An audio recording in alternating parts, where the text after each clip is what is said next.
ekstensifikasi, perluasan. Nah, dan kita Sumatera Barat, kita bahas Sumatera Barat ya, itu lahan kita banyak yang punya topografi atau kelerengan di atas 40%. Sekitar 25% luas Sumatera Barat itu adalah di atas kelerengan 40%. Bahkan yang curam, sangat curam itu banyak sekali.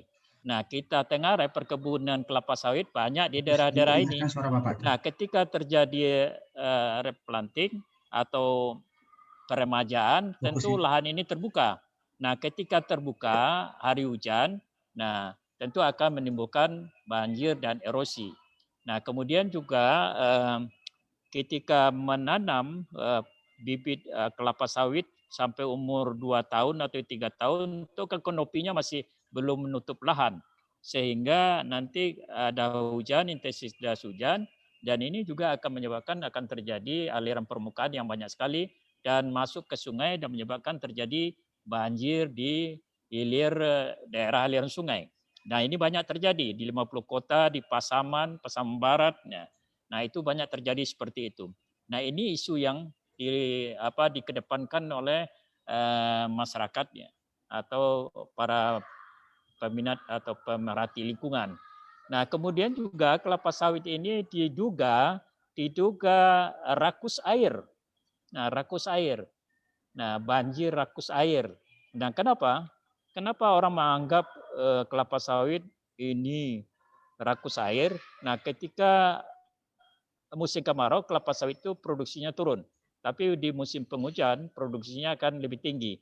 Nah, ini yang diduga kelapa sawit itu rakus air sehingga daerah-daerah kelapa sawit kebanyakan mengalami kekeringan. Nah, ini sebenarnya tidak benar juga karena kelapa sawit itu ET-nya hampir sama dengan kelapa yang lain, tanaman perkebunan lain. Nah, kira-kira ET-nya itu 4,35 milimeter per hari ya. Nah, kalau setahun itu hampir 1.120 sampai 1.700 milimeter per tahun ET-nya. Jadi sama saja dengan pohon-pohon lain. Jadi tidak rakus air. Nah, persoalannya adalah karena kelapa sawit ini ditanam di daerah-daerah yang topografinya banyak punya kelereng-kelerengan. Nah, kalau kanopinya belum tertutup, ada hujan, tentu aliran permukaan akan lebih banyak. Nah, di sanalah timbulnya nanti debit sungai akan meningkat dan dipersalahkanlah perkebunan sawit. Lalu di kebun sendiri ada pabriknya. Pabrik apakah punya IPAL? Apakah punya instansi pengelola limbah? Kemudian nasab pabrik, ya itu isu-isu yang dilontarkan. Sebenarnya itu bisa dieliminir dengan kebijakan punya IPAL, punya penyaring asap yang keluar dari kebun, cakang bisa dikumpulkan, jadi tidak merusak. Jadi sementara kelihatan bisa di next Ciko. Next, next. Nah, next. Jadi nah sebenarnya di dalam sustainable lingkungan ini kita perlu ada 3 aspek yang penting ya. Tujuan sosialnya, tujuan ekonomi, dan tujuan ekologis ini yang selalu menjadi isu ya di lapangan. Identitas, tingkat kebutuhan ekosistem, pelestarian keanekaragaman hayati. Tadi Pak Edwin juga mengatakan biota di hutan karena perluasan kelapa sawit, maka biota di hutan akan punah, akan hilang atau akan terjadi perpindahan ke tempat yang lain.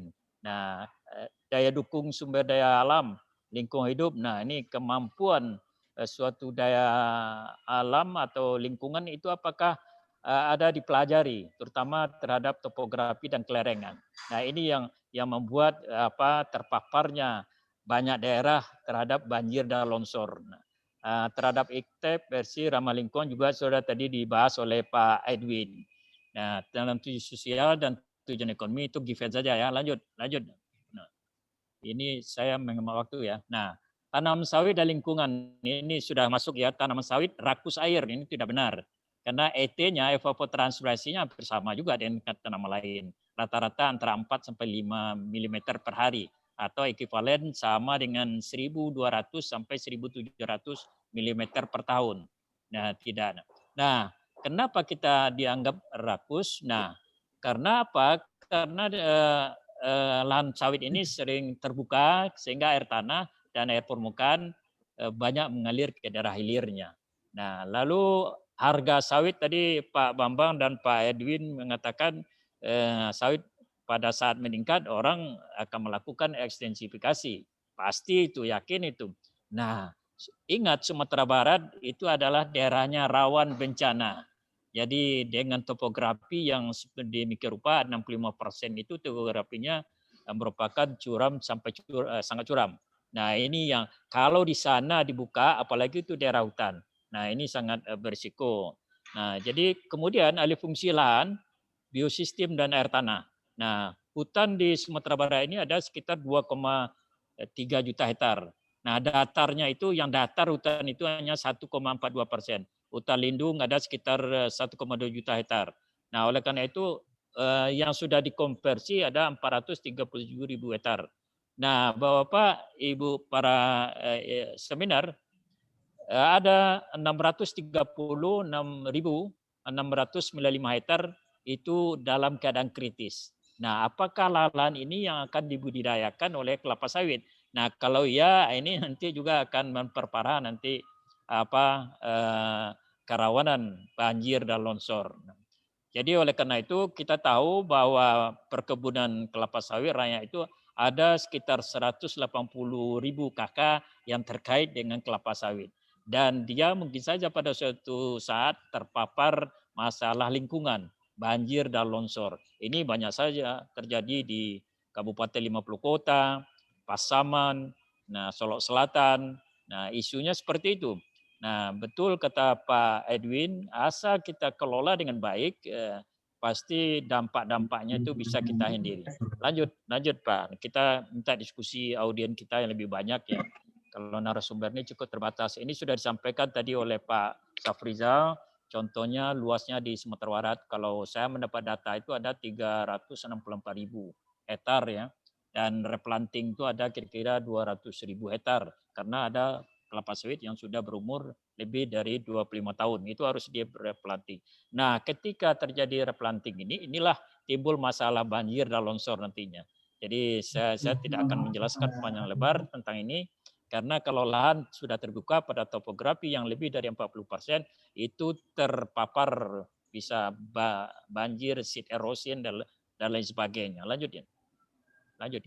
Oke, mungkin ini terakhir. Nah, oleh karena itu ada upaya kita buat biopori. Nah, suatu penelitian yang kita lakukan, dibuat biopori di dalam kebun dan minimal ya satu batang itu ada biopori. Dan mudah-mudahan waktu hujan air akan masuk ke sana, kemudian sisa-sisa vegetasi masuk ke dalam biopori dan itu nanti akan bisa menyerap ya, menyimpan air di perkebunan sehingga isu bahwa kelapa sawit itu rakus air itu bisa kita atasi dengan ini. Kenapa? Karena kelapa sawit di musim hujan dia sangat produksinya sangat tinggi. Nah, oleh karena itu kita lakukan biosistem tentang biopori dan zero runoff. Jadi di kebun itu diusahakan tidak ada runoff atau kita tekan runoff.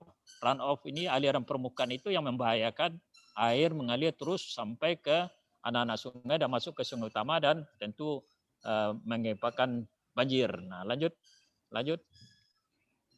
Nah, ini sistem biopori yang dilakukan di kebun sawit ya. Ya, putus-putus ya. Kebun sawit, tapi ukurannya disesuaikannya. Ini gambarnya saya expose begitu drastis ya, sehingga bisa kita lihat. Tapi tidak seperti gambar ini, tapi ukurannya ada saya buat di samping. Oke, lanjut.